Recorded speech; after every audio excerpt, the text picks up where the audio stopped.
ইউনূস সরকারটা পতন হলে কি হবে? কোটি কোটি মানুষের জীবন নেবে, কোটি কোটি মানুষের জীবন নেবে।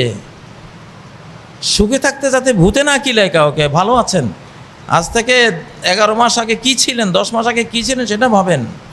এত ক্ষমতা ক্ষমতা বলার দরকার নাই। যদি ষড়যন্ত্র চক্রান্তকারীদের জন্য দুঃসংবাদ, ইউনূস সাহেবকে যারা ক্ষমতা থেকে উড়িয়ে দিতে চেয়েছেন, জঘন্য চক্রান্তকারীরা, ভারতের হিন্দুত্ববাদী সরকার, বাংলাদেশে থাকা তাদের দালাল্লা, আর ভুলা ভালা কিছু অন্য দলের লোকেরা, বেচারারা বুঝে না।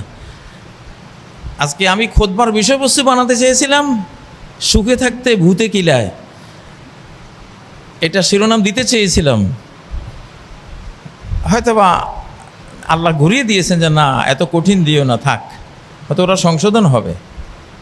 এই ইন্টারিম সরকারটা দিয়া কিভাবে আমাদেরকে এবং এই দেশের আপামর যারা বাংলাদেশের রাজনীতি করে, দলের নাম নিচ্ছি না, তোমরা কতটা সেফ, কতটা সেফটি পাইছ?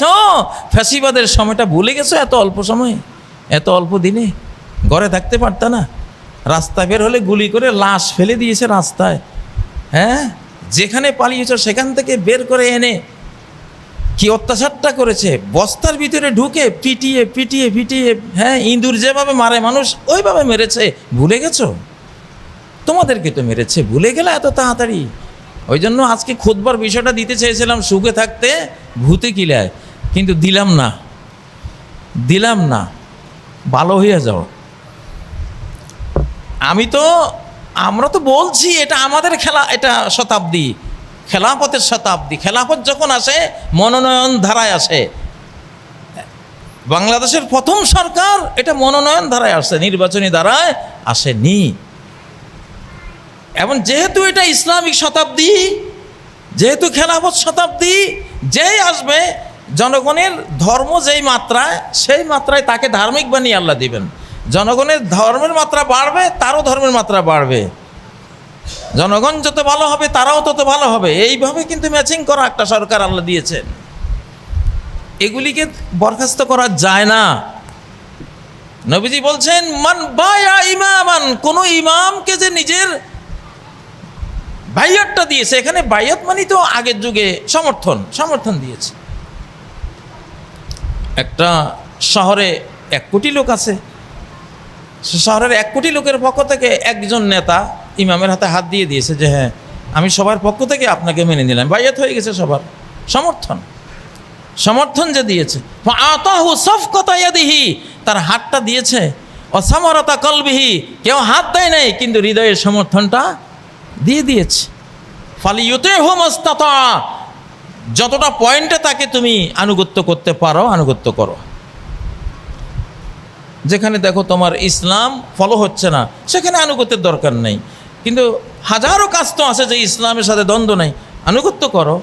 ফাইন যা আখারু ইউনাজিরুহু, যদি অন্য কেউ তার ক্ষমতা দখল করতে আসে, তাকে ক্ষমতাচ্যুত করতে আসে, ফাদরিবু উনুকাল আখার, যে ক্ষমতা দখল করতে আসবে তার গর্দান মেরে দাও।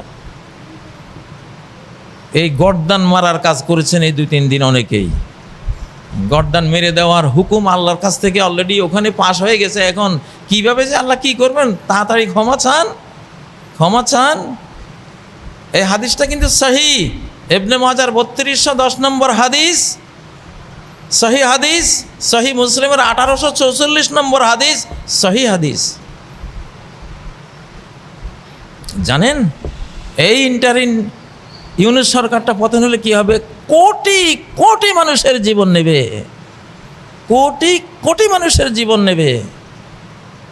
সুখে থাকতে যাতে ভূতে না কিলায় কাউকে। ভালো আছেন, আজ থেকে 11 মাস আগে কি ছিলেন, 10 মাস আগে কি ছিলেন সেটা ভাবেন। এত ক্ষমতা বলার দরকার নাই।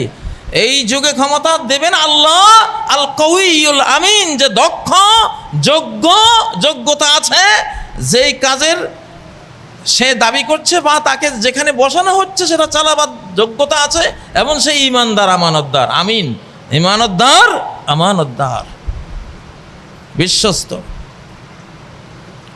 তাহলে বাংলাদেশ নিয়ে যা হয়েছে আজ পর্যন্ত, আমার এই মুহূর্ত পর্যন্ত ক্লিয়ার রেজাল্টটা দিয়ে দেওয়া হলো কোরআন থেকে।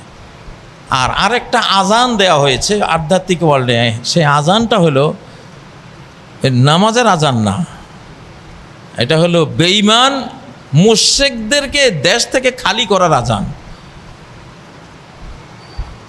আর যদি দেশে থাকতে চাও তওবা ইস্তেগফার করে পুরোপুরি আল্লাহর কাছে আত্মসমর্পণ করে দেশকে মেনে নিয়ে থাকতে হবে। সেই আজান এলান হয়ে গেছে। সেই আজানটা হলো সূরা তাওবা 3 নম্বর আয়াত, ওয়া আযানুম মিনাল্লাহ, আল্লাহর পক্ষ